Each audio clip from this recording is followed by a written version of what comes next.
I feel like you're ahead of trends with a lot of things, in my opinion. And, what do you think about Elon Musk, bro? I think in order to be the level that he's at, can't just be free. Like, there are things that you have to do. Like he said on Joe Rogan's podcast, I can't say certain things, they might try to kill me. He literally said that. Like, I think they actually want to kill me.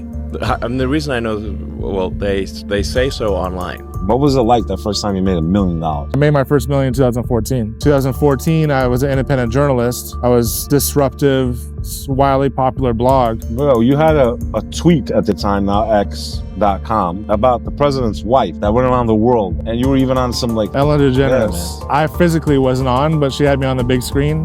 She had my page up with my face on there. She like made fun of me, and then she had a skit. So that fake Melania having a body double was my rumor and my thing. So I just tweeted out, I was like, this isn't Melania Trump. They're lying to us about this. Imagine what else they're lying to us about. And here I am thinking like, dude, I started that. I'm here in Las Vegas. I'm at the Resorts World Casino. I'm at a lounge called The Eighth. It's a cigar lounge with high-end cocktails and food.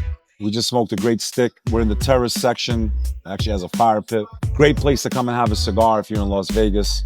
But it makes it even better when you're smoking with someone that you respect and you can call your friend. I'm here with Hustler, also known as Joe Vargas.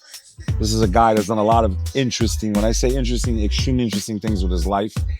And we got him here kind of maybe spit some game and let us know what he's up to. Hustler, what's good, brother? What up, man? Good to see you again. Always good to see you, man. Yo, we won't tell him a story about when you were driving in my Rolls Royce. And me and Bobby were in the back. The extended wheelbase. I have that clip on my Instagram. And the jokes and the laughs we had on that night. Laughed really hard that night. Hey, man, I feel like I haven't been seeing you as much online lately, man. My story kind of every day, but your stories have been not like where usually you would give us a video or something. Like you've been no lifestyle content. Yeah, you've been writing like deep thoughts. I've been like deep thoughts. Yeah, because the past year I've been building. I built out a thing called Agora Callbot, which people can see at agoracallbot.com. It's a crypto program where it sends out meme coins. It's AI.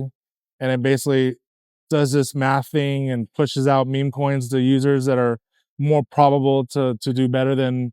There's like 25,000 coins on Solana every day that launch. Wow. And this thing takes all of those and says, here's what for the day, here's what you should be looking at out of all of those based off of the equation that we put together for it. So I've been building that. I built that for like 9 months and it was online building that. And so I wasn't really doing much. And then now I'm building another company. So I've been kind of like in the build phase and mindset the past year. I find it impossible to be launching businesses and having time to, there's a lot of fakers, right? You can just tell by what they're doing that their public lifestyle that they show is really not reality. I think we witnessed this a lot on Clubhouse. Yeah. People that were just on the app all day, all night. How are you running successful businesses and you have all that time to just stay on the internet and talk to strangers that mean nothing really? So majority of people, what I'm understanding is like when you're telling me I launched a new business, now I'm like right away, click, okay, he's hands-on, he's there, he's building it. It's not just bullshit. Yeah, when you're in the building phase, you're busy. Like I don't have nothing really how many times can I post me in front of my computer at my house every day? You know what I mean? So it's more thoughts. I have a lot of thoughts, but what thought I think can help people? And those are the ones I share, right? Giving free game, helping people out. These quotes I'm seeing on your stories, these are all basically your words. Yeah, it's literally comes in my brain, and I even like my tweets or whatever you call them now, because it's X, but they're all just random thoughts that go out throughout my day. And I'm like, oh, I think this, and can we post it and let people know? Because a lot of people are paying attention to what I'm thinking, I guess. And what do you think about Elon Musk, bro? I think in order to be the level that he's at, can't just be free. Like there are things that you have to do. Like he said on Joe Rogan's podcast, I can't say certain things, they might try to kill me. He literally said that. You know what I mean? Like there's certain ways of being and things that he might have to do because he doesn't want to get his plant shut down. So there might be a side deal. Like it's how the world works. Like it's not black and white. Who do you think they're making side deals with? Probably Israel. That's what people from Israel. Like it's not about Israelis. It's about the people in power that are not meant to do good. Their intention is not good. It's not. I don't feel like all Israelis are all Palestinians or whatever. Or all of any people. All of any people, right? I just know that's something that you talk about frequently. So yeah, the hardest thing. It's like all Jews. Like I don't think all Jews are bad. No, like I think some of what they're teaching people in the Talmud is f***ed up. So I say it a little differently than some people say. I'm like, extremism exists in every faith. Yeah. It's not just Islam has extremists or Christians, or it's just every faith, every group of people.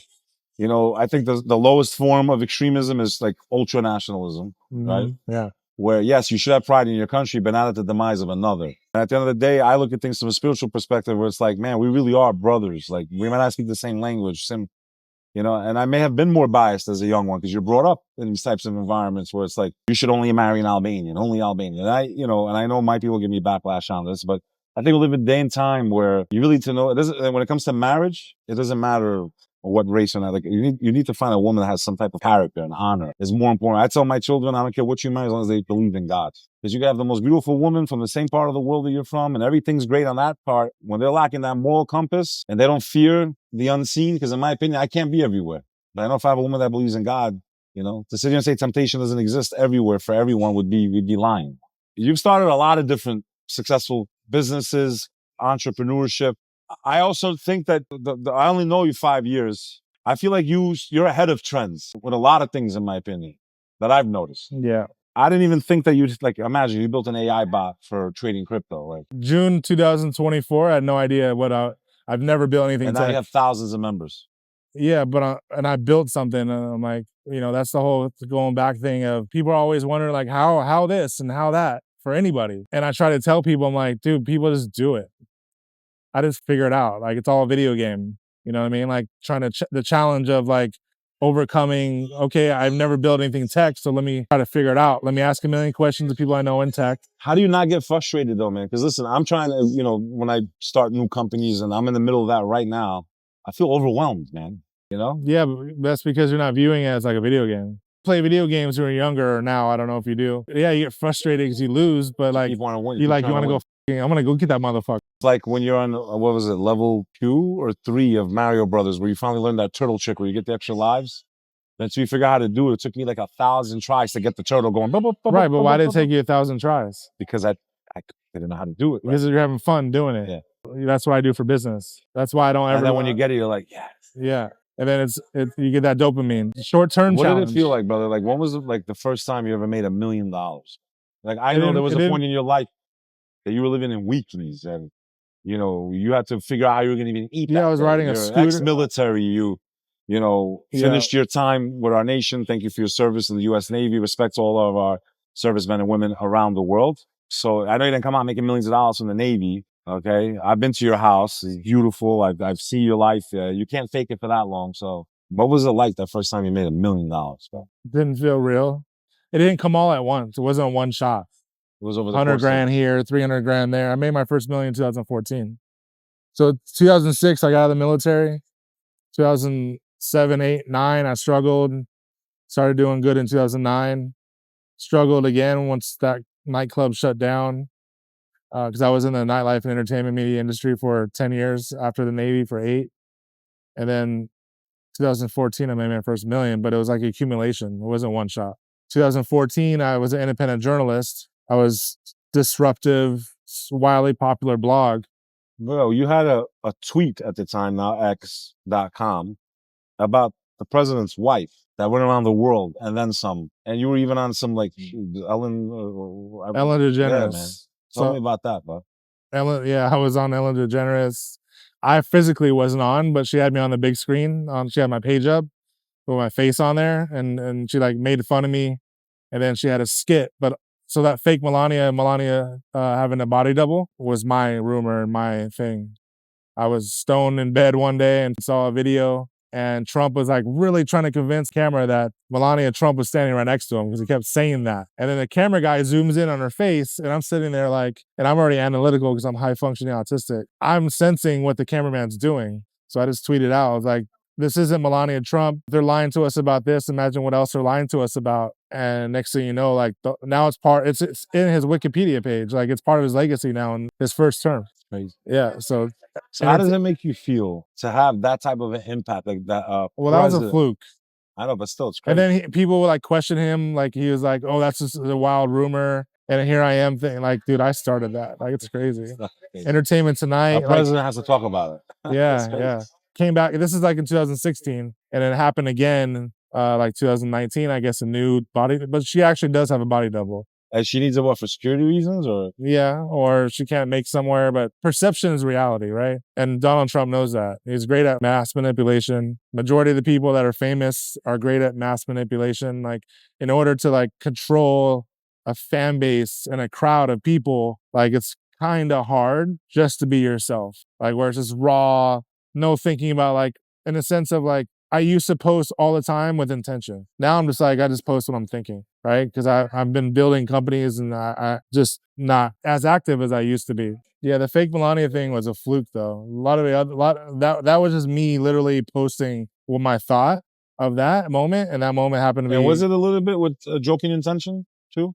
Or was just that's really what you thought? No, it's really what I thought. And it ended up being true. Yeah, but they never admitted it. So it's the way of the government, bro. I'm saying, but when you think about it, like able to even affect on that level shows that anyone can have power and doing things and changing things and whatever. Bro. Yeah, I look back on a lot of things. I'm like, dude, my life, I hear other people's stories. It's like, I feel like a lot of people have common stories. It's like when you sit next to that person on the airplane and they're telling you their whole life story, and then you exchange numbers and never call them. Yeah. Most people are like that. Did I come up with that a couple years ago? You don't take credit for that shit. I swear to God, that was me. Oh, okay. You don't remember? I said it first, and then you rocked it. Oh. And then the next day you were saying it. Yeah, it really some people when you do it. Yeah, you're like, yo, you know what I like about you? They always say. But that's how you make it funny. You're like, you tell someone like, I don't know if that's good or bad. I'm trying to like process it. I really like you. You know what you are? You like that person you sit next to on the airplane. They tell you their whole life story. You exchange numbers and never call them again. Yeah, you had the good intentions, but now life just takes you on to a journey. It's weird. I probably have 100 numbers like that, at least 200 on my phone. That's so many funny. numbers that I'm sure you do from Nightlife too. It's just a habit. I feel like it's just weird. There's so many names and numbers in there. I swear to God, I have no idea who they are. Yeah, I don't know. I don't travel much, so like I joined the Navy to travel the world, and I ended up on a ship with the admiral that didn't travel much. So it's like, you didn't get to see that much? I mean, Mazatlan, Mexico, Canada, Seattle.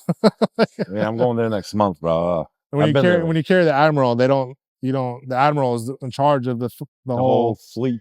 Yeah, they keep him like protected, basically. Yeah, that's pretty cool, though. I mean, man, you've done a lot, bro. Yeah, no, I always look at my life, bro. I'm like, yeah, it's like a movie. Like I always said, I mean, I've never said it publicly, but I feel like if your life's not like a movie, then I don't know, I feel like you're not living, though. What I mean is, I'm not talking about even just the wealth part of it, like having cars. I mean, that part is great, but like if your life doesn't make you excited, that you're doing something, man. Yeah. Like I see people, man, and I'm sure you do the same thing. Like I try to inspire people wherever I go. My girl gets tired of it. I do this off camera, but I don't do it on. I've done it my whole life. Sometimes I feel like the greatest gift you can give someone is like the movie Inception with Leonardo DiCaprio. Like just the right thought, and it just clicks in their brain. It's not even about like teaching them a game about business or just to believe in themselves. Yeah. So many people are scared. They're scared to take a risk. And I get it. It is scary shit. What would you say to the person out there that knows they're miserable, knows they can do more than they're doing right now, is tired of living in the same cycle? How do they get out of that? The only thing I know is what I do. And I just have some type of mechanism in my brain that shuts something down, that blocks that feeling of fear, that blocks the feeling of whatever that negative feeling, like when you're fearful of something, like, oh, I can't do that because I'm afraid to fail. Like I don't have that feeling because something in my brain, it almost like a protection or whatever that is. I'm not. Do you like make peace with it before you even do it? Like if this fails, I might lose this. No, because I just keep going until it doesn't fail. Or you're smart and you learn how to like cut it off before that's a talent in itself, because if you're doing something that you shouldn't be doing, that you want to do, when I say shouldn't be is because something's stopping you, and everything is all like, I'm spiritual. If something is stopping you from progressing, to me, it's because you don't belong going down that road. Something in the universe is protecting you from that.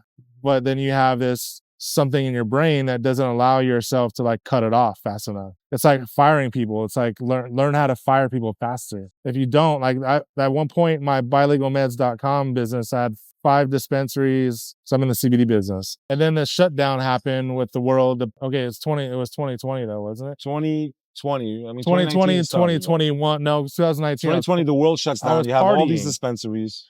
Yeah, and then the world coming to Vegas, and then the world closed. Why everybody was wearing masks and dying, that happened, and so that was a time in my life where I then realized that I learned how to like fire faster. You Like, felt bad to fire, right? you have to block that out. So all these feelings and emotions that you're I'm talking saying, but is that about. why you delayed and then you learned not to delay anymore? Yeah. Do you think also, like, as someone that's employed people, like, you gotta also, there's gotta be that thought where, like, if I don't, restructure quickly, I'm gonna be out of business. So I can't feel bad. Well, that's the part that helps me, because I'm like, if I don't do this, My family's not gonna eat. yeah, then I'm going to continue paying for 73 employees because I feel bad. And then you tend to learn But it's as a not you business that screwed owner. them, it was the government Yeah. that shut down the Well, whole as a world. state, because the state Yeah, the whole deemed world. the state deemed this as non-essential, but kept all the green side of the industry open. And they deemed this as non-essential and shut us down for 9 months. I think CBD is extremely essential as someone that's had chronic pain here and there. No, it is, but this town's very political. Keep them open, because I won't say it on record.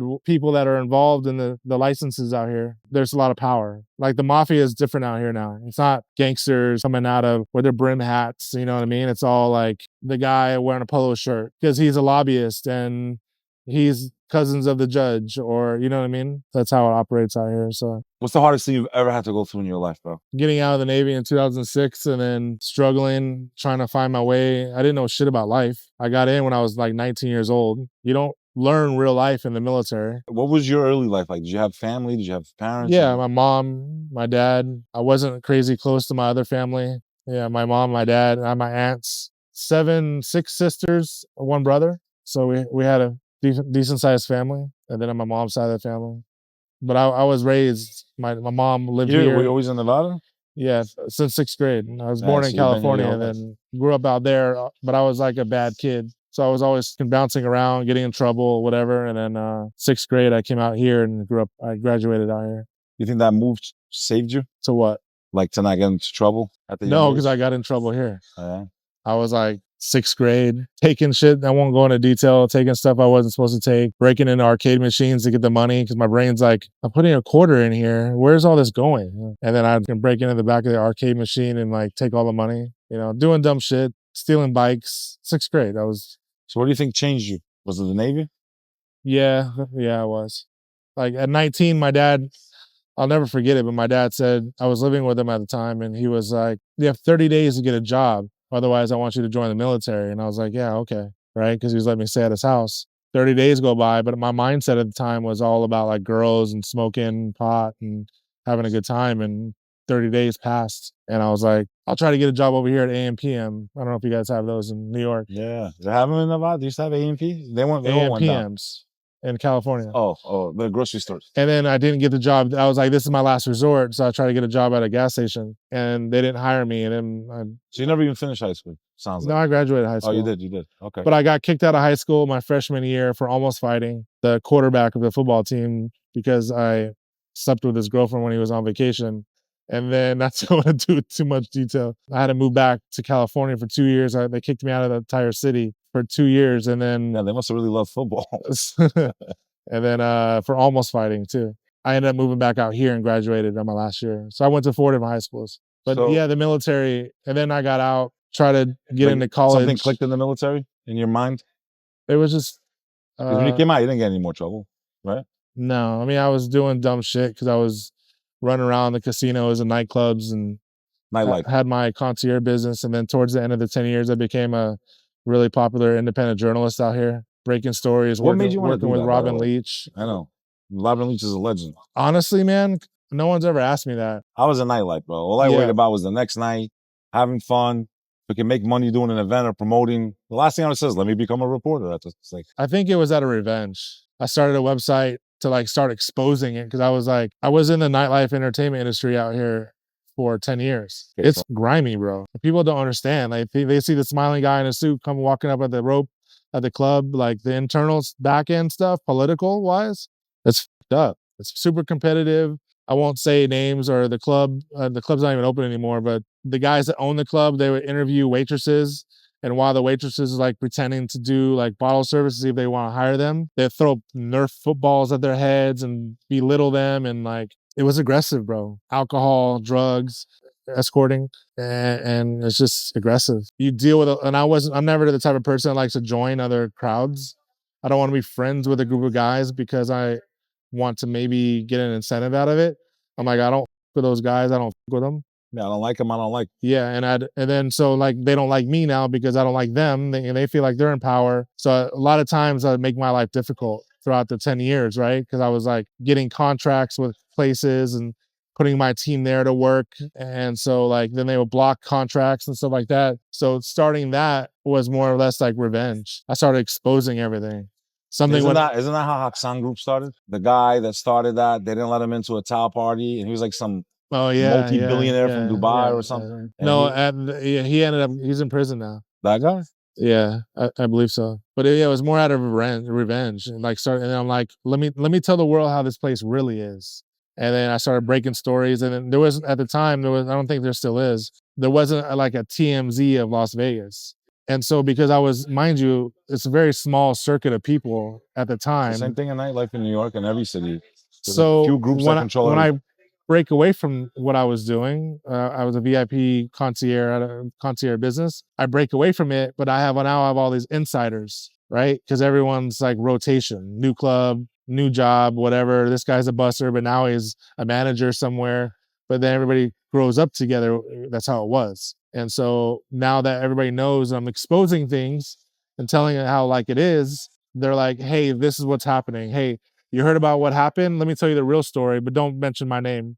Hey, Mariah Carey's new husband, he was walking through the Cosmo to possibly buy it. They didn't want nobody to know that. I exposed that because some executive was like, hey, a lot of people were just tipping me off because they're like, this guy, they were probably feeling some type of way about things and they're You using were me. like Vegas leaks. They're using me as an outlet. So I was breaking stories before the news. And the only person to ever give me credit was Robin Leach from Lifestyles and Rich and Famous. Lifestyles and Rich and Famous, legendary show, bro. He was part of once he's done with the show, he was part of the newspaper out here. But he caught on and then made me the poster child to a lot of things and gave me credit, and everybody else didn't give me credit. And you never went to school for communications or to become a journalist? No. I never looked at anything. I never even looked at a YouTube video how to build tech. I never looked at anything how to do independent journalism. You know, I'm spiritual, so everything, I'm being guided. And sometimes I'm like, I don't know if I'm trying to figure out now, because I'm very analytical, being high functioning, autistic. I'm wondering if like certain spirit guides jump in and out of your body, because I look at my life at certain points in my life and I'm like, I was this way and certain things happened this way and I reacted this way. And it's not, I understand like maturity and growth is a factor as well. I feel like maybe you feel this as well. Throughout my life, I feel like I've been different people. How do I have this career I have 3 different careers right now of 10 years, Navy, nightlife, entertainment, independent journalist, and then now 10 years in the hemp CBD business, and then going into the legal green side, building a business now for that. People always ask like, how did you do this? You didn't look up that, you didn't go to school for that. And I just say, I don't know, man, I just did it. Something like I felt guided to do it. Yeah. And then I also feel guided, like when I land up on a piece of information that helps me, like, how did I even find that? But I also like, is one spirit guide with me throughout the journey and guiding me? Or is it like, I think it's just God, in my opinion. Well, it can be interpreted that way for sure, yeah. But when I say spirit guide, I do believe we're guided. I believe that we're gods. And the more we're aligned. Yeah, but I believe that we're also gods as well. Like, in what aspect? We're a creation of God, makes us a god. And you know what's crazy is I don't really talk about this, but for some reason my algorithms knowing, because now this more spiritual shit comes up. Like this one girl, these 2 girls now, they have these spirit rods. You ever seen that? They're asking questions and the rods go like this. But I don't. No. Yeah, I know. I've trolled them a little bit. But why, like all this stuff just naturally just came in my feed out of nowhere. Never was like this before. Do you think that there's some kind of tech where they figured out now without even us talking? I don't know, bro. What we're thinking, and they feed the algorithm? I don't want to go too deep into it. People think I'm crazy, but I just had a remote viewing with my son. I do believe in that. I just had one 2 weeks ago. Explain that to me. I was driving down the road 2 weeks ago and I just had this like deep thought. It was almost like you're watching a movie, but in your brain. And I see the vision of my son took a shift at my store to cover for somebody so he can do an event. I saw as if I was standing there in front of the cashier and I heard talking about clothes, and then it went away. My son calls me 3 minutes later and says, hey, the guy was like insinuating gay or something like that and kept bringing up the word gay. And that's why my son called me, like, to like, dude, this guy came in and he was talking about fashion. It's okay to be gay and blah, blah, blah. He's like, I don't know if he was trying to insinuate because my son's a streetwear fashion designer and he just wanted to talk about the conversation. But I'm like, Josh, I said, you just had a guy talking to you about your clothes? And he was like, yeah, he just left. And I said, I literally just had the vision of being in her vision of that happening, you know, and he doesn't understand. Yeah, he's 21. But yeah, that was my first ever remote viewing. And it's always with my son, my 21-year-old. My best friend did deep meditation and whatever. He's met someone in that meditation, right? Yeah. Years later, he's just in a random bar in New York City. And he's like walking through the crowd, and that girl that he saw in his remote viewing, he sees her in real life. Yeah. And he just bugs out. He goes up to her, he's like, she goes, I know. Never met her, bro. They met remotely. And he swears on everything on the earth, bro. He's one of my best friends. I do believe in that. Throughout my entire, I mean, it's not really. But he did it through a It's not meditative really. state, though. It's not really. You don't even meditate, which It's is nothing more to fascinating. believe, bro. It's like an actual thing that I happens. think it's definitely in a spiritual level, bro. There's no. Yeah, it has to be. Yeah, because there's just no way. There's many times. I've had it through dreams, not through. There's many times in my life I've where had it through dreams. if the thought comes in my mind and does what had happened with the remote viewing, right? It's like a split thought, like a TV as if I'm watching something, and it goes away without me thinking about it. It happens. It happens all the time. But when that happens, it just comes up in my head and it's a bad thing, I'll hold on to that thought because then it doesn't happen. I ask for things that comes to me within 2 weeks. So like the power of thought. I got it through prayer, but I guess it's related. It's the same. Yeah, it's related. As long as you're thinking or I'll sit in the shower and I'll say out loud things that I want in my life within a week, sometimes days, like I get it. Some guy hits me up and like, I wanted a laptop, like 2009. And I was like, I need a laptop.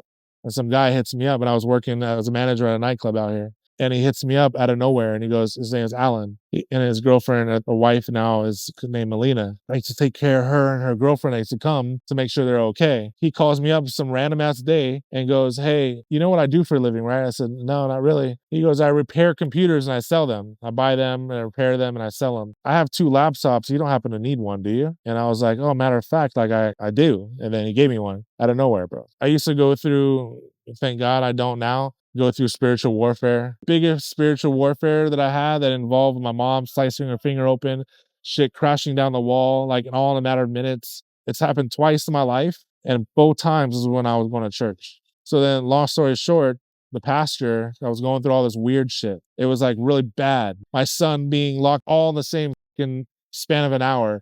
Son being locked in the car with the car overheating, right? My dumb ass is like, I'm freaking out.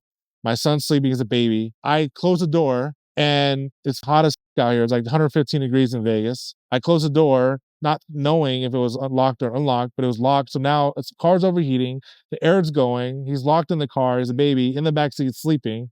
So I go inside, get a hammer from the cashier and break open my window, take the car to my mom's house, tell her about it. She's upset because it's her car at the time. She goes outside where I broke the window. Yeah, she hit her head. She was like doing something, and next thing you know, is blood everywhere, dripping everywhere. She's like freaking out, go in the house, go inside and get me a phone book. If you guys remember, I don't know how old you guys are, but a phone book. Phone books.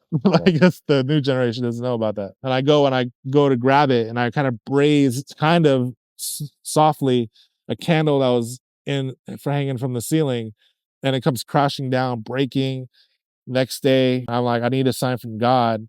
And me and my son are walking through the park to go to the library. I kept walking towards the park in the middle, and there was a guy standing on top of a park bench. And there was a bunch of people standing around him, and he was preaching the Son of God. That was my sign. And so I bring this back to the church, and the Christian church at the time, and the pastor, and was like, something special about you. You've only been coming here for 3 months.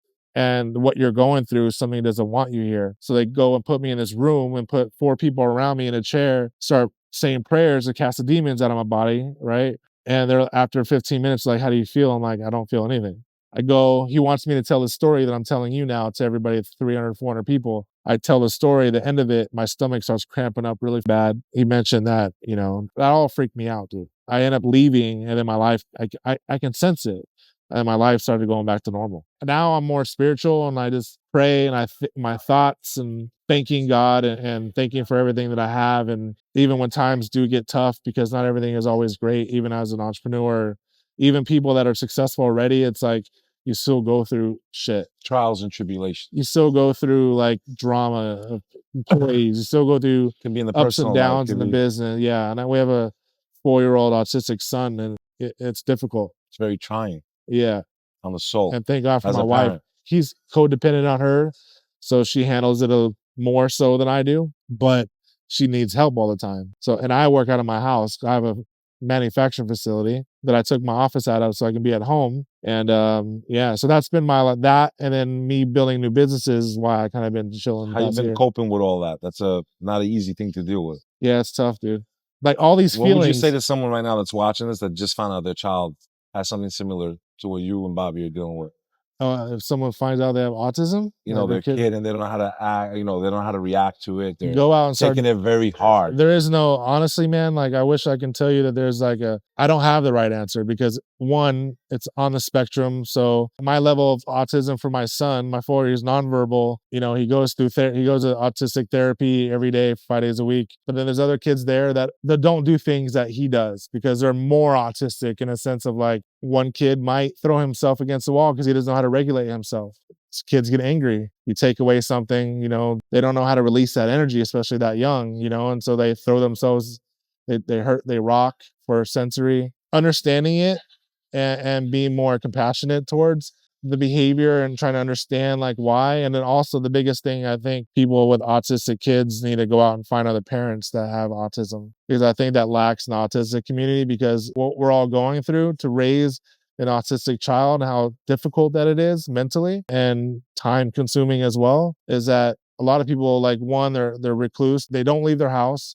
They don't want to talk to anybody about it because they feel like people don't understand. They don't care. But when I go out, dude, I always say, I'm like, it's so wild to me that I don't see a lot of autistic kids. And I just had a meeting. We have like a monthly meeting at my son's place. And I brought that up. They're like, well, maybe they do. You just don't see the symptoms. But it's all the events that me and my wife go to, like, I usually can tell when I see an autistic child. Because it's not easy, dude. You know, taking your kid out in public, because everything is like intense for them.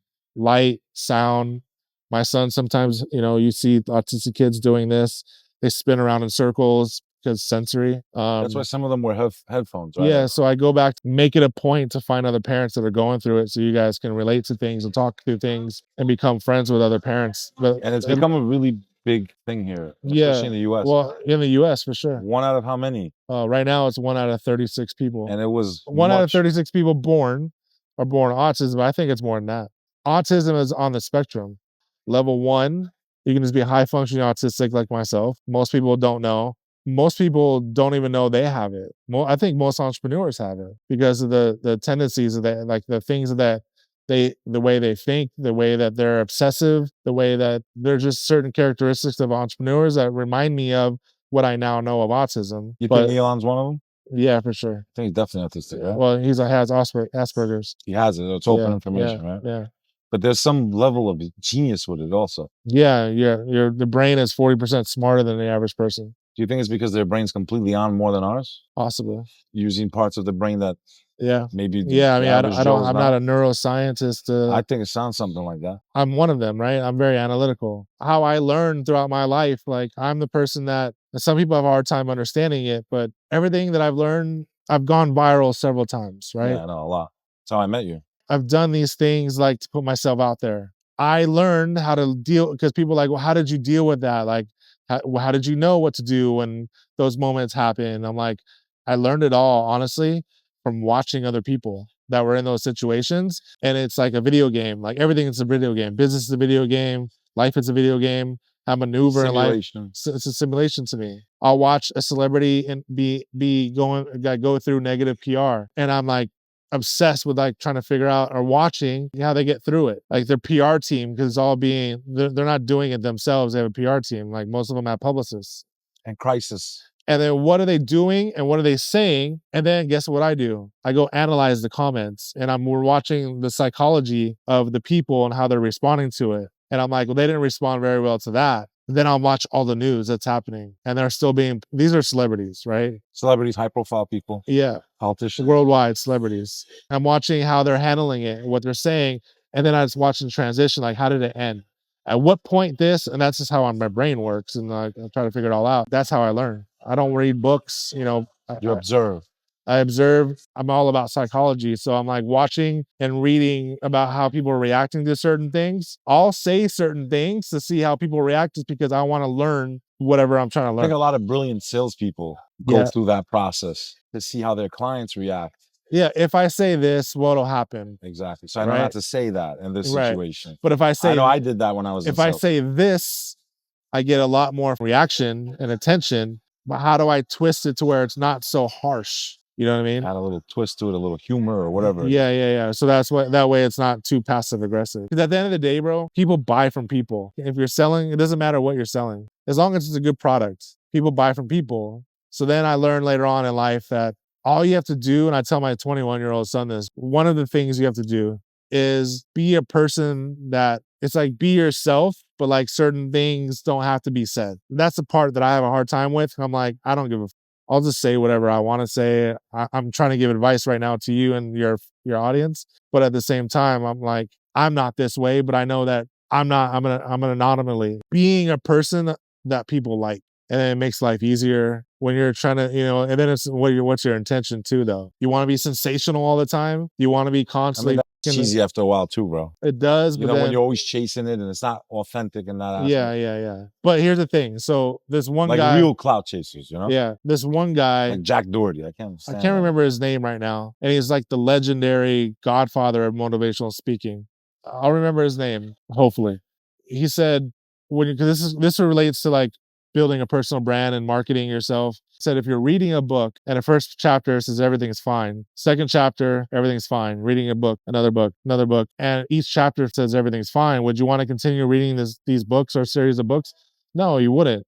So you want some kind of conflict. You want some type of conflict. You want to say something that's sensational, but then you want to balance it out to show people like you're not this fucking scumbag that you portrayed in that moment. So now you got to like learn to balance it out. And this is like, I don't know how we ended up talking about this, but that's how more or less like I think, and how building a personal brand and putting yourself out there and like what your intention is though. Like you got to think to yourself, what is your intention to do things? You want to be sensational all the time? That's the audience that you're going to attract. You want to be the giveaway guy? I've given over $1 million on the internet. I was attracting people that needed money and wanted money and was attracted to the giveaway thing. You know what I mean? Like, yeah, at the time it was cool because I got a lot of attention from it. But at the end of the day, like now that's not my goal. That's not what I want. I'll help people out when I can because it feels good. And I do it from a rewarding, a selfish place kind of. And where can people find you? At Hustler on Instagram. Is that where you're the most active? And X, right? Yeah. X is like just a place where I just brain dump. I don't get involved in the politics and the drama. It's become extremely political. Yeah, like everything. I go to my For You page, bro. I feel like I'm like, they're not real people. It's like so negative, and it's like I'm super sensitive to the energy of it. So I just kind of hang out on Instagram and do my thing. So, folks, I had a nice conversation, probably one of many in the future. You've seen him on huge shows like Bradley and all types of big pods, and he's been in the whole world of going viral long before any of you even knew who my name was. And he actually had a lot to do with my success too. He kind of took me under his wing when the whole Clubhouse phenomenon was going on, and I didn't have enough followers to even go on these big stages, and he had a huge following on there. And he brought me up to speak in front of someone he never met, but I guess he sensed something in it, and you helped change my trajectory a little bit, bro. I don't know if I've ever told you that officially. When you analyze things like I do, though, like I can sense and see things in people, I'm like, that person's different. Because I can tell what everybody else is generally like. And then you got the 1%. I see things before they get to the big point. I've helped out a lot of people that are famous now and rappers and that are great now and famous. And like, I gave them their name, or I told them like, you need to do this because I visioned it. And then now they took off and did their thing and now they're big. But yeah. Folks, follow my brother. And this is the guy in Vegas. And when you get a shot, come to the 8th Lounge here at Resorts World and have a smoke. And this is what cigar life's all about. Sitting with people. You can learn so much about the cigar in the cigar world. By the time you finish a stick, you meet 10 or 12 different people. You hear different components of life. That's why I've always been a big fan and advocate of the cigar lifestyle. Till the next time, Hustler. It's good to see you. You as well, brother.